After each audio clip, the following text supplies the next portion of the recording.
Hello aspirants, welcome to Statecraft IAS Academy. ಈ video ಏನಿದೆ ನಿಮಗೆ ಮುಂದೆ ಬರುವಂಥ ಎಕ್ಸಾಮಿಗೆ ಗ್ರೂಪ್ ಸಿ ಎಕ್ಸಾಮ್ಸ್ ಏನು ಕರಿತಾ ಇದ್ದಾರೆ KPSC ಅವರು ಅಥವಾ KE ಅವರು, ಆ ಎಕ್ಸಾಮ್ಸ್ಗೆ ಮೋಸ್ಟ್ ಇಂಪಾರ್ಟೆಂಟ್ ವಿಡಿಯೋ ಆಗುತ್ತೆ. ಯಾಕೆ ಅಂತಂದರೆ ಇದು ನಿಮಗೆ complete strategy video for your GS ಪೇಪರ್ನ ಇದರಲ್ಲಿ ಡಿಸ್ಕಸ್ ಮಾಡೋಣ. ಇದರಲ್ಲಿ ಏನು ಅಂತಂದರೆ ನಾನು ಆಲ್ಮೋಸ್ಟ್ ಒಂದು 15 question paper 5 question paper KPSC 10 question paper KE ಅವರು ಇತ್ತೀಚೆಗೆ ನಡೆಸಿರುವಂಥ ಕ್ವಶನ್ ಪೇಪರ್ನ ಅನಾಲಿಸಿಸ್ ಮಾಡಿ ಅದ್ರ ಸಿಲೆಬಸಸ್ಸನ್ನೆಲ್ಲ ಅನಾಲಿಸಿಸ್ ಮಾಡಿ ನಿಮಗೆ ಈ ವಿಡಿಯೋನ ತೊಗೊಂಬಂದಿದ್ದೀನಿ. ಸೊ ಈ ವಿಡಿಯೋಲಿ ಏನಿದೆ ಅಂತಂದರೆ ಸಿಂಪಲ್ಲಾಗಿ ನಿಮಗೆ ಪೇಪರ್ 1ಗೆ ಏನು GS 1 ಜನರಲ್ ಸ್ಟಡೀಸ್ 1 ಪೇಪರ್ ಏನಾಗುತ್ತೆ ನಿಮಗೆ ಗ್ರೂಪ್ ಸಿ ಅಥವಾ ಈ ವಿಡಿಯೋ ನಿಮಗೆ ಈಗ ಪೊಲೀಸ್ ಕಾನ್ಸ್ಟೇಬಲ್ ಏನು ಕಾಲ್ ಫಾರ್ಮ್ ಆಗ್ತಿದೆ ಅದಕ್ಕೆ ಮತ್ತು ಬೇರೆ ಬೇರೆ ಕಾಂಪಿಟೇಟಿವ್ ಎಕ್ಸಾಮ್ಸ್ ಯಾವ್ದಾವ್ದು ಕರೀತಾ ಇದ್ದಾರೆ. ಸೊ ಎಲ್ಲದಕ್ಕೂ ಒಂದು ಮಾರ್ಗದರ್ಶನವನ್ನು ನೀಡುವಂಥ ಇದೊಂದು ವಿಡಿಯೋ ಆಗಿದೆ. ಸೊ ಇದು ವಿಡಿಯೋ ಪೂರ್ತಿ ನೋಡಿ ನಿಮಗೆ ಅರ್ಥ ಆಗುತ್ತೆ ಇದರಲ್ಲಿ ಯಾವ ಥರ ಕಂಟೆಂಟ್ ಇದೆ ಅಂತೇಳಿ. ಓಕೆ, ಈಗ ಯಾವುದೋ ಒಂದು ಎಕ್ಸಾಮನ್ನು ಪ್ರಿಪೇರ್ ಮಾಡಬೇಕು ಅಂತಂದರೆ 3 ಹಂತದಲ್ಲಿ ಪ್ರಿಪೇರ್ ಮಾಡಬೇಕು ಅನ್ನೋದು ಒಂದು ಐಡಿಯಾ. ಅದರಲ್ಲಿ ಫಸ್ಟ್ ಒನ್ ಏನು ಮಾಡಬೇಕು, ಸಿಲೆಬಸ್ಸನ್ನು ಡೀಟೇಲಾಗಿ ನೋಡಬೇಕಾಗುತ್ತೆ. ನಾವು ಯಾವುದೋ ಎಕ್ಸಾಮನ್ನು ಪ್ರಿಪೇರ್ ಮಾಡ್ತಾ ಇದ್ದೀವಿ ಅಂದರೆ ಫಸ್ಟ್ ಪಾಯಿಂಟ್ ಏನು ಮಾಡಬೇಕು ಅಂದರೆ ಸಿಲೆಬಸ್ ನೋಡಬೇಕು, ನಾವು ಏನೇನು ಓದಬೇಕು ಅಂತ. ಈ ಸಿಲೆಬಸ್ ನೋಡಿದ ಮೇಲೆ ಪ್ರೀವಿಯಸ್ ಇಯರ್ ಕ್ವಶನ್ಸ್ ಯಾವ ಥರ ಕೇಳಿದ್ದಾರೆ ಈ ಸಿಲೆಬಸ್ಗಳ ಮೇಲೆ ಅನ್ನೋದನ್ನು ನಾವು ಡೀಟೇಲಾಗಿ ನೋಡಬೇಕಾಗುತ್ತೆ. ಸೊ ಪ್ರೀವಿಯಸ್ ಇಯರ್ ಕ್ವಶನ್ಸ್ ನೋಡಿದ ಮೇಲೆ ಏನು ಮಾಡಬೇಕು ಅಂದರೆ ಈ ಪ್ರೀವಿಯಸ್ ಇಯರ್ ಕ್ವಶನ್ಸ್ಗಳು ಎಲ್ಲಿಂದ ತೊಗೊಂಡಿದ್ದಾರೆ, ಸೋರ್ಸ್ ಏನು ಇದನ್ನು ಓದೋದಕ್ಕೆ, ಈ ಸಿಲೆಬಸ್ಸನ್ನು ಪ್ರಿಪೇರ್ ಮಾಡೋದಕ್ಕೆ ಎಲ್ಲಿಂದ ಸೋರ್ಸ್ ಅನ್ನೋದು ನಿಮಗೆ ಒಂದು ಐಡಿಯಾ ಸಿಗುತ್ತೆ. ಪ್ರೀವಿಯಸ್ ಇಯರ್ ಕ್ವಶನ್ ನೋಡಿದಾಗ ಅದನ್ನು ಎಲ್ಲಿಂದ ತೆಗೆದಿದ್ದಾರೆ ಅನ್ನೋದನ್ನು ನೋಡಿ ಆಮೇಲೆ ನಿಮಗೆ ಈ ಸೋರ್ಸನ್ನು ಎಲ್ಲಿಂದ ಓದಬೇಕು ಅನ್ನೋ ಒಂದು ಐಡಿಯಾ ಸಿಗುತ್ತೆ. ಸೊ ಈ 3 ಹಂತಗಳಲ್ಲಿ ನಿಮಗೆ ಪ್ರಿಪರೇಷನ್ ಸ್ಟ್ರಾಟಜಿ ಮಾಡ್ಕೋಬೇಕಾಗುತ್ತೆ. ಸೊ ನಾನು ಈ ವಿಡಿಯೋ ಕೂಡ ಇದೇ 3 ಹಂತದಲ್ಲೇ ಮಾಡಿದ್ದೀನಿ. ಓಕೆ, ಫಸ್ಟ್ ಫೇಸ್ ಏನಿದೆ, ಸಿಲೆಬಸ್ ಏನಿದೆ, ಈ ಸಿಲೆಬಸ್ಸನ್ನು ನೋಡೋಣ. ಈ ಸಿಲೆಬಸ್ ಬಗ್ಗೆ ಡೀಟೇಲಾಗಿ ಡಿಸ್ಕಷನ್ ಮಾಡೋಣ. ಆ್ಯಕ್ಚುಲಿ ಏನಾಗಿದೆ ಅಂದರೆ ನಿಮಗೆ ರೀಸೆಂಟಾಗಿ ನಡೆಸಿರೋ KE ಅವ್ರು ನಡೆಸಿರುವಂಥ ಕ್ವಶನ್ ಪೇಪರ್ನ ನೋಡಿರ್ಬೋದು ನೀವು. So question paper quality was very high. UPSC prelims qualify ಆದಂಥ ವಿದ್ಯಾರ್ಥಿಗಳು ಅದರಲ್ಲಿ 50 ಕ್ವಶನ್ನ ಕರೆಕ್ಟ್ ಮಾಡೋದಕ್ಕೆ 50 ಕ್ವಶನ್ಗಳನ್ನ ಕರೆಕ್ಟ್ ಮಾಡೋದಕ್ಕೆ ಒದ್ದಾಡಿದ್ದಾರೆ. ಸೊ ಅಷ್ಟು ಕಷ್ಟ ಬರ್ತಾ ಇದೆ ಕ್ವಶನ್ ಪೇಪರು. ಸೊ ಏನಾಗಿದೆ ಅಂದರೆ ಕಾಂಪಿಟೇಷನ್ ತುಂಬ ಆಗಿರೋದ್ರಿಂದ PC ಎಕ್ಸಾಮಿಗೆ ಪ್ರಿಪೇರ್ ಆಗ್ತಾ ಇರೋರು ಕೂಡ ನೀವು ಕೂಡ ತಲೆಯಲ್ಲಿ ಏನು ಇಟ್ಕೊಳ್ಳಿ ಅಂದರೆ ಫಸ್ಟಿಗೆ ಬರ್ತಾ ಇತ್ತಲ್ಲ 1 ಲೈನರ್ ಕ್ವಶನ್ಸು, ಆ ಥರ ಕ್ವಶನ್ಸ್ ಜಾಸ್ತಿ ಇರಲ್ಲ. ನಿಮಗೆ ಕ್ವಶನ್ ಪೇಪರ್ ಲೆವೆಲ್ನ ಇನ್ಕ್ರೀಸ್ ಮಾಡ್ತಾರೆ. ಕಾಂಪಿಟೇಷನ್ ಜಾಸ್ತಿ ಇರೋದ್ರಿಂದ ಎಲಿಮಿನೇಟ್ ಯಾವ ಥರ ಮಾಡಬೇಕು ಅವರು ಕಾಂಪಿಟೇಷನ್ನ, ಏನೋ ಒಂದು ಟಫ್ನೆಸ್ಸನ್ನು ಇನ್ಕ್ರೀಸ್ ಮಾಡಿ ಎಲಿಮಿನೇಟ್ ಮಾಡಬೇಕಲ್ಲ. ಸೊ ಕಾನ್ಸ್ಟೇಬಲ್ ಎಕ್ಸಾಮಿಗೆ ಓದ್ತಾ ಇರೋರು ನೀವು PSI ಅಥವಾ ಅದ್ರ ಮೇಲ್ಗಡೆ ಇರೋ ಎಕ್ಸಾಮಿಗೆ ಓದಬೇಕು. PSI ಎಕ್ಸಾಮಿಗೆ ಪ್ರಿಪೇರ್ ಆಗಬೇಕು ಅನ್ನೋರು KAS ಲೆವೆಲಿಗೆ ಪ್ರಿಪೇರ್ ಮಾಡಬೇಕು. KAS ಎಕ್ಸಾಮ್ ಪ್ರಿಪೇರ್ ಮಾಡಬೇಕು ಅನ್ನೋರು ನೀವು UPSC ಲೆವೆಲಿಗೆ ಪ್ರಿಪೇರ್ ಮಾಡಿದರೆ ಮಾತ್ರ KAS ಎಕ್ಸಾಮನ್ನು ಕ್ಲಿಯರ್ ಮಾಡೋಕ್ಕಾಗುತ್ತೆ. ನಿಮಗೆ ಬೆಸ್ಟ್ ಎಕ್ಸಾಂಪಲ್ಲು KAS 2025ರಲ್ಲಿ ಏನಾಯಿತು. ಸೊ 2024-25ರಲ್ಲಿ ಏನಾಗಿದೆ, ಈಗ ರೀಸೆಂಟ್ ಏನು ನಡೀತಾ ಇದೆ, ಈ ಎಕ್ಸಾಮಲ್ಲಿ ಪ್ರಿಲಿಮ್ಸ್ 2 ಕ್ವಶನ್ ಪೇಪರ್ ಒಂದು ಎಕ್ಸಾಮ್ ಕ್ಯಾನ್ಸಲ್ ಆಯ್ತಲ್ಲ ಆ ಕ್ವಶನ್ ಪೇಪರು ಮತ್ತು ನೆಕ್ಸ್ಟ್ ನಡೆದಂಥ ಕ್ವಶನ್ ಪೇಪರ್ನ ಅನಾಲಿಸಿಸ್ ಮಾಡಿ ನಿಮಗೆ ಅರ್ಥ ಆಗುತ್ತೆ. UPSCಯಲ್ಲಿ 2019 ತನಕ ಏನು ಕ್ವಶನ್ ಪೇಪರ್ ಬರ್ತಾ ಇತ್ತು ಆ ಕ್ವಶನ್ ಪೇಪರ್ ಮಾಡೆಲಲ್ಲಿ KAS ಕ್ವಶನ್ ಪೇಪರ್ ಬಂದಿತ್ತು. ಸೊ ಅದಕ್ಕೋಸ್ಕರ ಕ್ವಶನ್ ಪೇಪರ್ ಲೆವೆಲ್ ಟಫ್ ಆಗ್ತಾ ಇದೆ. ಅದ್ರ ಜೊತೆಗೆ ಸ್ಕೋರ್ ಬರದೇ ಇರೋದಕ್ಕೆ ಕಾರಣ ಇನ್ನೊಂದಿದೆ. ಏನು ಕಾರಣ ಅಂತಂದರೆ ನಿಮಗೆ ಕೆಲವೊಂದು ಸಿಲೆಬಸ್ ಬಗ್ಗೆ ಗೊತ್ತಿರುತ್ತೆ, ಐಡಿಯಾ ಇದೆ, ಬೇಸಿಕ್ನ ಎಲ್ಲರೂ ಪ್ರಿಪೇರ್ ಮಾಡ್ತೀರಾ. ಫಾರ್ ಎಕ್ಸಾಂಪಲ್ ನಿಮಗೆ ಹಿಸ್ಟ್ರಿ ಪ್ರಿಪೇರ್ ಮಾಡ್ತೀರಾ. ನೀವು ಹಿಸ್ಟ್ರಿಲಿ ancient, medieval, modern, art and culture prepare ಮಾಡ್ತೀರಾ.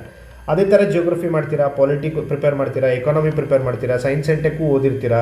ಹೆಚ್ಚಿಗೆ ಜನ ಸೈನ್ಸ್ ಆ್ಯಂಡ್ ಟೆಕ್ ಪ್ರಿಪೇರ್ ಮಾಡಲ್ಲ. ಸೊ ಸೈನ್ಸ್ ಆ್ಯಂಡ್ ಟೆಕ್ ಕೂಡ ಪ್ರಿಪೇರ್ ಮಾಡಿದ್ದೀರಾ ಅಂದ್ಕೊಳ್ಳಿ. ಎನ್ವಿರಾನ್ಮೆಂಟ್ ಪ್ರಿಪೇರ್ ಮಾಡಿರ್ತೀರಾ. ಬಟ್ ನಿಮಗೆ Karnataka history, Karnataka geography prepare ಮಾಡಿರಲ್ಲ. ಸೀರಿಯಸ್ ಆಗಿ ಓದಿಲ್ಲ ಅಂದರೆ Karnataka history, Karnataka geography prepare ಮಾಡಿರಲ್ಲ. ಸೊ ನೀವು ಈ ಬೇಸಿಕ್ ಸಬ್ಜೆಕ್ಟ್ ಪ್ರಿಪೇರ್ ಮಾಡಿರ್ತೀರ. ಬಟ್ ಈ ಕ್ವಶನ್ಸ್, ಈ ಸಿಲೆಬಸ್ಸಿಂದ ಬರೋಂಥ ಕ್ವಶನ್ಸ್ ಎಷ್ಟು ಗೊತ್ತಾ, ಅರೌಂಡ್ 50 ಕ್ವಶನ್ಸ್ ಮಾತ್ರ ಇದರಿಂದ ಬರುತ್ತೆ. ಅರೌಂಡ್ 50 ಕ್ವಶನ್ಸ್ ಮಾತ್ರ ಈ ಹಿಸ್ಟ್ರಿ, ಜಿಯೋಗ್ರಫಿ, ಪಾಲಿಟಿಕ್, ಎಕಾನಮಿ, ಎನ್ವಿರಾನ್ಮೆಂಟಿಂದ ಕ್ವಶನ್ ಬರುತ್ತೆ. ಉಳಿದಿರೋ ಕ್ವಶನ್ ಎಲ್ಲಿಂದ ಬರುತ್ತೆ ನಿಮಗೆ ಅನ್ನೋದನ್ನು ಅರ್ಥ ಮಾಡಿಸೋದಕ್ಕೇ ಈ ವಿಡಿಯೋ ತೊಗೊಂಬಂದಿರೋದು. ಸೊ ನೀವು ಸಿಲೆಬಸ್ಸಲ್ಲಿರೋ ಯಾವುದೂ ಪಾಯಿಂಟನ್ನು, ಹಿಡನ್ ಪಾಯಿಂಟನ್ನು ಕೆಲವೊಂದು ಎಕ್ಸ್ಪ್ಲಿಸಿಟಾಗಿ ಮೆನ್ಷನ್ ಮಾಡಿದ್ದಾರೆ. ಎಕ್ಸ್ಪ್ಲಿಸಿಟ್ ಅಂದರೆ ನಿಮಗೆ ಡೀಟೇಲಾಗಿ ಕೊಟ್ಟಿದ್ದಾರೆ, ಅವರೇ ಕೊಟ್ಟಿದ್ದಾರೆ ಇಲ್ಲಿಂದ ಕೇಳ್ತಾ ಇದ್ದೀವಿ ಅಂತ. ಕೆಲವೊಂದು ಇಂಪ್ಲಿಸಿಟ್ ಆಗಿರುತ್ತೆ, ಒಳಗಡೆ ಒಳಾರ್ಥದಲ್ಲಿ ಇರುತ್ತೆ. ಆ ಸಿಲೆಬಸ್ಸನ್ನು ನೀವೇ ಡಿಕೋಡ್ ಮಾಡಬೇಕಾಗುತ್ತೆ. ಸೊ ಅದನ್ನು ಎಲ್ಲಿಂದ ಹೆಂಗೆ ಡಿಕೋಡ್ ಮಾಡ್ತೀರಾ ಅಂದರೆ ಪ್ರೀವಿಯಸ್ ಇಯರ್ ಕ್ವಶನ್ ನೋಡಿ ಅದನ್ನು ಡಿಕೋಡ್ ಮಾಡಬೇಕಾಗುತ್ತೆ. ಸೊ ನಾವು ಈಗ ಈ ವಿಡಿಯೋದಲ್ಲಿ ನೋಡ್ತಾ ಹೋಗೋಣ. ಸೊ ನಾನು ಹೇಳ್ದಂಗೆ history, geography, polity, economy, science and tech, environment ಈ ಸಬ್ಜೆಕ್ಟ್ಸ್ಗಳಿಗೆ ನೀವು ಆಲ್ರೆಡಿ ಯಾವುದೋ ಒಂದನ್ನು ಬುಕ್ಕನ್ನು ಓದ್ತಾ ಇರ್ತೀರ. ಈಗ ಹಿಸ್ಟ್ರೀಲಿ ನೀವು ಏನ್ಷಿಯಂಟಿಗೆ ಒಂದು ಬುಕ್ ಓದಿರ್ತೀರ, ಮಿಡಿವಲಿಗೆ ಒಂದು ಓದಿರ್ತೀರ, ಮಾಡರ್ನಿಗೆ ಒಂದು ಓದಿರ್ತೀರ, ಆರ್ಟ್ ಆ್ಯಂಡ್ ಕಲ್ಚರಿಗೆ ಒಂದು ಓದಿರ್ತೀರ. ಸೊ ನೀವು ಯಾವುದು ಓದಿದಿರೋ ಅದನ್ನೇ ಕಂಟಿನ್ಯೂ ಮಾಡಿ. ನನಗೆ ಈ ಬೇಸಿಕ್ ಸಬ್ಜೆಕ್ಟ್ಸನ್ನು ಹೇಗೆ ಪ್ರಿಪೇರ್ ಮಾಡಬೇಕು ಅಂತ ನಾನು ಈ ವಿಡಿಯೋದಲ್ಲಿ ನಿಮಗೆ ಡಿಸ್ಕಸ್ ಮಾಡಲ್ಲ. ಯಾಕಂದರೆ ನಿಮ್ಗೆ ಆಲ್ರೆಡಿ ಈ ಸಬ್ಜೆಕ್ಟ್ಸ್ಗಳಿಗೆ ಹೇಗೆ ಪ್ರಿಪೇರ್ ಮಾಡಬೇಕು ಅಂತ ನೀವು ಆಲ್ರೆಡಿ 1 ವರ್ಷ 2 ವರ್ಷದಿಂದ ಪ್ರಿಪೇರ್ ಮಾಡ್ತಿದ್ದೀರಿ ಅಂದರೆ ನಿಮ್ಗೆ ಅದ್ರ ಬಗ್ಗೆ ಐಡಿಯಾ ಇರುತ್ತೆ. ಇದು ಜಾಸ್ತಿ ಡಿಸ್ಕಸ್ ಮಾಡಿ ಅವಶ್ಯಕತೆ ಇಲ್ಲ. ಬಟ್ ನಿಮಗೆ ಕರ್ನಾಟಕ ಹಿಸ್ಟ್ರಿ, ಕರ್ನಾಟಕ ಜಿಯೋಗ್ರಫಿ ಈ 2 ಸಬ್ಜೆಕ್ಟಿಂದ ನಿಮಗೆ 4 ಕ್ವಶನ್ಸ್ ಇಲ್ಲಿಂದ ಬರುತ್ತೆ ಅರೌಂಡು. ಅಂದರೆ ನಾನು ಎಕ್ಸಾಕ್ಟಾಗಿ ಹೇಳಲ್ಲ, 3 to 5 ಕ್ವಶನ್ಸ್ ಬರುತ್ತೆ. ಇಲ್ಲೂ ಕೂಡ 3 to 5 ಕ್ವಶನ್ಸ್ ಬರುತ್ತೆ. ನಿಮಗೆ ಅರೌಂಡ್ 6 to 10 ಕ್ವಶನ್ಸು ಈ 2 ಸಬ್ಜೆಕ್ಟ್ಸಿಂದ ಬರುತ್ತೆ. 6 to 10 ಕ್ವಶನ್ಸು. ಸೊ ಇದನ್ನು ಪ್ರಿಪೇರ್ ಮಾಡದೆ ಹೋದರೆ ನಿಮಗೆ 10 ಕ್ವಶನ್ಸಿಗೆ ನೀವು ಅಟೆಂಡೇ ಮಾಡೋಕ್ಕಾಗಲ್ಲ. ಸೊ ಇದರಲ್ಲೂ ಹೇಗೆ ಗೊತ್ತಾ, ಕರ್ನಾಟಕ ಹಿಸ್ಟ್ರಿ ನಿಮ್ಗೆ ಓದೋಕ್ಕೆ ಜಾಸ್ತಿ ಟೈಮ್ ಇಲ್ಲ ಅಂದರೆ ನೀವು ಒಂದು 3-4 ಟಾಪಿಕ್ ಇದೆ. ಪ್ರೀವಿಯಸ್ ಇಯರ್ ಕ್ವಶನ್ ನೋಡಿದಾಗ ನಿಮಗೆ ಮೈಸೂರು ದಿವಾನರ ಮೇಲೆ ಒಂದು ಕ್ವಶನ್ ಕೇಳಿರ್ತಾರೆ, ಇಲ್ಲಾಂದರೆ ನಿಮಗೆ ಫ್ರೀಡಮ್ ಮೂಮೆಂಟ್ ಇನ್ ಕರ್ನಾಟಕದ ಬಗ್ಗೆ ಕ್ವಶನ್ಸ್ ಕೇಳಿರ್ತಾರೆ, ಇಲ್ಲಾಂದರೆ ನಿಮಗೆ ವಿಜಯನಗರದ ಬಗ್ಗೆ ಕ್ವಶನ್ ಕೇಳಿರ್ತಾರೆ. ಸೊ ಈ 3-4 ಟಾಪಿಕ್ಕಿಂದ ನಿಮಗೆ ಫ್ರೀಕ್ವೆಂಟ್ಲಿ ಕ್ವಶನ್ಸ್ ಇದರಿಂದನೇ ಬರುತ್ತೆ. ಲಿಟ್ರೇಚರಿಂದ ಕ್ವಶನ್ಸ್ ಬರುತ್ತೆ. ಈ ಕರ್ನಾಟಕ ಹಿಸ್ಟ್ರಿಯಲ್ಲಿ ಈ ಬುಕ್ ಯಾರು ಬರೆದಿದ್ದಾರೆ, ಈ ಬುಕ್ ಯಾರು ಬರೆದಿದ್ದಾರೆ ಅಂತ ಕ್ವಶನ್ ಮ್ಯಾಚ್ ದ ಫಾಲೋಯಿಂಗಲ್ಲಿ ಸುಮಾರು ಸಾರಿ ಕೇಳಿದ್ದಾರೆ. ಸೊ ಅದೇ ಥರ ಕರ್ನಾಟಕ ಜಿಯೋಗ್ರಫಿ ಮೇಲೂ ಕೂಡ ನಿಮಗೆ 3 to 5 ಕ್ವಶನ್ಸ್ ಬಂದೇ ಬರುತ್ತೆ. ಸೊ ಈ 2 ಸಬ್ಜೆಕ್ಟನ್ನು ನೆಗ್ಲೆಕ್ಟ್ ಮಾಡಬಾರ್ದು. ಸೊ ಈ ಸಿಲೆಬಸ್ಸಲ್ಲಿ ನಿಮ್ಮ ಸಿಲೆಬಸ್ ಕಾಪಿಯಲ್ಲಿ ಮೊದಲು ಇವೆರಡನ್ನು ಸಬ್ಜೆಕ್ಟನ್ನು ಆ್ಯಡ್ ಮಾಡ್ಕೊಳ್ಳಿ. ಸೊ ಇಲ್ಲಿ ನೀವು ಕರ್ನಾಟಕ ಹಿಸ್ಟ್ರಿನ ಆ್ಯಡ್ ಮಾಡ್ಕೋಬೇಕಾಗುತ್ತೆ, ಕರ್ನಾಟಕ ಜಿಯೋಗ್ರಫಿನ ಆ್ಯಡ್ ಮಾಡ್ಕೋಬೇಕಾಗುತ್ತೆ. ಸೊ ಇವೆರಡು ಹಿಡನ್ ಅಜೆಂಡಾ ಇದೆ ಇಲ್ಲಿ ಈ ಎಕ್ಸಾಮಲ್ಲಿ. ಸೊ ಈ ವಿಡಿಯೋದಲ್ಲಿ ಸೊ ಇದೇನಿದೆ ಇವೆರಡನ್ನು ನೀವು ಪ್ರಿಪೇರ್ ಮಾಡಬೇಕಾಗುತ್ತೆ. ನೆಕ್ಸ್ಟ್ ಅದಾದಮೇಲೆ ಈ ಸಿಲೆಬಸ್ಸನ್ನು ನಾನು ಯಾವ ಥರ ಡಿವೈಡ್ ಮಾಡಿದ್ದೀನಿ ಅಂದರೆ, ನಿಮಗೆ ಬೇಸಿಕ್ ಸಬ್ಜೆಕ್ಟ್ಸು ಇದೆಲ್ಲ ಬರಲೇಬೇಕು. ನೀವು ಪ್ರಿಪರೇಷನ್ ಮಾಡ್ತಾ ಇದ್ದೀರಿ ಅಂದರೆ 100% ಇದರಿಂದ ನಿಮಗೆ 50 ಕ್ವಶನ್ಸ್ ಬರುತ್ತೆ ಅಂದ್ಕೊಳ್ಳಿ, 50 to 60 ಕ್ವಶನ್ಸ್ ಬರುತ್ತೆ. ಸೊ ಇದೆಲ್ಲ ಬರಲೇಬೇಕು. ಬಟ್ ನೀವು ನೆಗ್ಲೆಕ್ಟ್ ಮಾಡೋ ಟಾಪಿಕ್ಸ್ ಕೆಲವೊಂದಿದೆ. ಫಾರ್ ಎಕ್ಸಾಂಪಲ್ ನಿಮಗೆ ಕರೆಂಟ್ ಅಫೇರ್ಸು, KE ಅವರು ಇತ್ತೀಚೆಗೆ ನಡೆಸಿರುವಂಥ ಕ್ವಶನ್ ಪೇಪರ್ನ ನೀವು ಒಂದು 2-3 ಕ್ವಶನ್ ಪೇಪರ್ನ ನೀವಾಗಲೇ ಖುದ್ದಾಗಿ ನೀವು ಅನಾಲಿಸಿಸ್ ಮಾಡಲೇಬೇಕು. ಯಾಕೆ ಅಂತಂದರೆ KE ಅವ್ರು ಏನು ಮಾಡಿದ್ದಾರೆ, ಸಿಲೆಬಸ್ ಏನು ಮೆನ್ಷನ್ ಮಾಡಿದಾರೋ ಅದು ಸಿಲೆಬಸ್ ಪ್ರಕಾರನೇ ಕ್ವಶನ್ಸ್ ತೆಗೆದಿದ್ದಾರೆ. ಅವರು ಸಿಲೆಬಸ್ಸಲ್ಲಿ 20 ಕ್ವಶನ್ನು ಕರೆಂಟ್ ಅಫೇರ್ಸಿಂದ ಬರುತ್ತೆ ಅಂತ ಹೇಳಿದ್ರೆ 20 ಕ್ವಶನ್ ಕರೆಂಟ್ ಅಫೇರ್ಸಿಂದ ಕೊಟ್ಟಿದ್ದಾರೆ ಎಕ್ಸಾಮಲ್ಲಿ. ಅದೇ ಥರ 20 ಕ್ವಶನ್ನು ನಿಮಗೆ ಆ್ಯಪ್ಟಿಟ್ಯೂಡ್ ಬರುತ್ತೆ ಅಂತ ಹೇಳಿದರೆ 20 ಕ್ವಶನ್ನು ಆ್ಯಪ್ಟಿಟ್ಯೂಡ್ ಮೇಲೆ ಕೊಟ್ಟಿದ್ದಾರೆ. ಸೊ ನಿಮಗೆ ಇದರ ಅರ್ಥ ಏನು ಅಂದರೆ, ನೆಕ್ಸ್ಟ್ ಬರುವಂಥ ಎಕ್ಸಾಮಲ್ಲಿ KE ನಡೆಸಿದರೆ ಎಕ್ಸಾಮ್ನ ನಿಮಗೆ ಕರೆಂಟ್ ಅಫೇರ್ಸು ಅವ್ರು ಎಷ್ಟು ಹೇಳಿದಾರೋ ಅಷ್ಟೇ ಇಂಪಾರ್ಟೆನ್ಸ್ ಕೊಟ್ಟು ಓದಬೇಕಾಗತ್ತೆ. ಓಕೆ ಸರ್, ಓಕೆ ಇದನ್ನು ಓದ್ತೀವಿ, ಎಷ್ಟು ವರ್ಷದ್ದು ಓದಬೇಕು, ಎಷ್ಟು ದಿನದ ಕರೆಂಟ್ ಅಫೇರ್ಸ್ ಪ್ರಿಪೇರ್ ಮಾಡಬೇಕು ಅಂತ ನಿಮಗೆ ಒಂದು ಕ್ವಶನ್ ಇರುತ್ತೆ ಯೂಶ್ವಲಿ.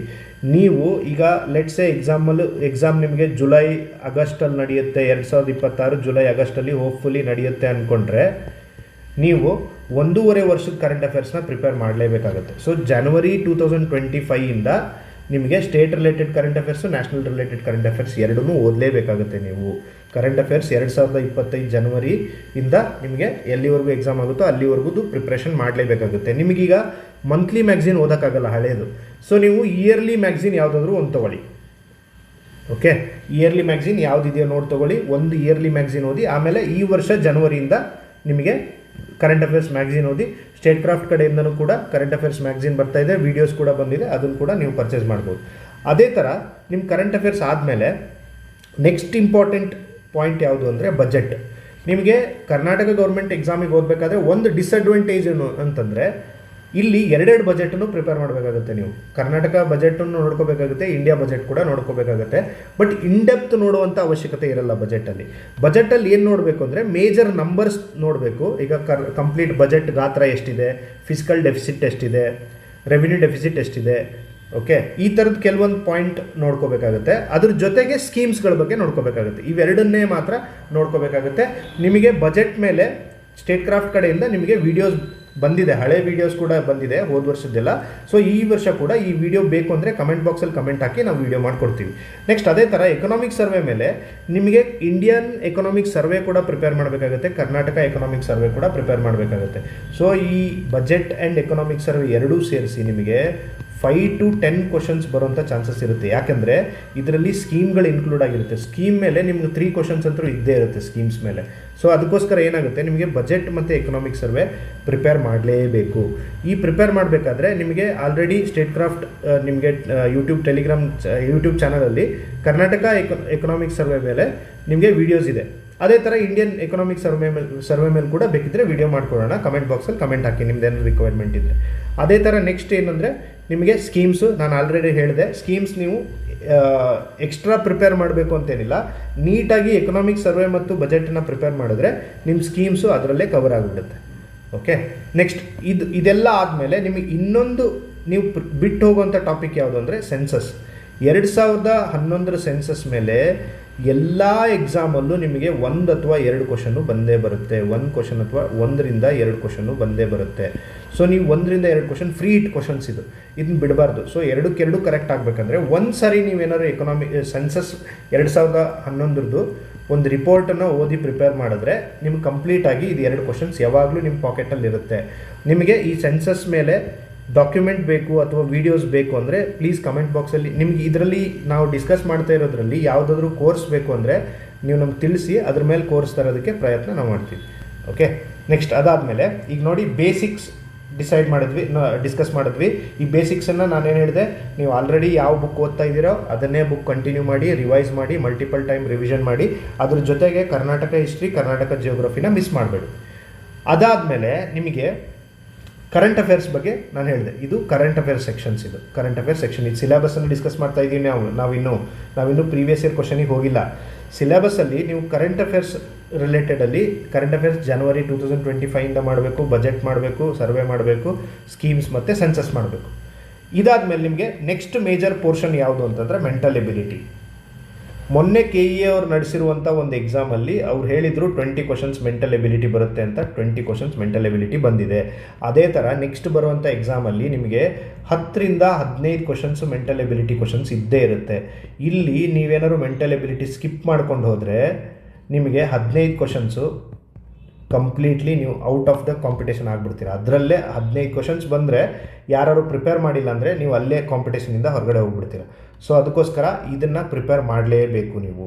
ಈ ಮೆಂಟಲ್ ಎಬಿಲಿಟಿನ ನಾನು ಡೀಟೇಲ್ ಆಗಿ ಇಲ್ಲಿ ಡಿಸ್ಕಸ್ ಮಾಡಲ್ಲ, ಯಾಕಂದರೆ ಇದು ಮೆಂಟಲ್ ಎಬಿಲಿಟಿದೆ ಕಂಪ್ಲೀಟ್ಲಿ ಒಂದು ಡಿಸ್ಕಷನ್ನೇ ಬೇರೆ ಮಾಡಬೇಕಾಗುತ್ತೆ. ನಿಮಗೆ ಈ 15 ಕ್ವಶನ್ಸ್ಗಳು ಇದರಲ್ಲಿ ಎಷ್ಟು ಆ್ಯಪ್ಟಿಟ್ಯೂಡ್ ಬರ್ತಾ ಇದೆ, ಎಷ್ಟು ರೀಸನಿಂಗ್ ಮೇಲೆ ಕ್ವಶನ್ಸ್ ಬರ್ತಾ ಇದೆ, ಎಷ್ಟು ಡೇಟಾ ಇಂಟರ್ಪ್ರಿಟೇಷನ್ ಮೇಲೆ ಕ್ವಶನ್ ಬರ್ತಾ ಇದೆ, ಈಸಿಯರದು ಯಾವ ಥರ ಪಿಕ್ ಮಾಡಬೇಕು, ಯಾವ ಕ್ವಶನ್ ಸ್ಕಿಪ್ ಮಾಡಬೇಕು, ಆ ಥರ ಟ್ರಿಕ್ಸನ್ನು ಯಾವುದಾದ್ರು ಯೂಸ್ ಮಾಡಿ ಈಸಿ ಕ್ವಶನ್ಸ್ನ ಹೆಂಗೆ ಸಾಲ್ವ್ ಮಾಡಬೇಕು ಅನ್ನೋದು ಕಂಪ್ಲೀಟ್ಲಿ ಇದ್ರದ್ದೇ ಬೇಕಿದ್ರೆ ಒಂದು ಸ್ಟ್ರಾಟಜಿ ವಿಡಿಯೋ ಮಾಡೋಣ, ಮೆಂಟಲ್ ಎಬಿಲಿಟಿನ ಯಾವ ಥರ ಟ್ಯಾಕಲ್ ಮಾಡಬೇಕು ಅಂತ.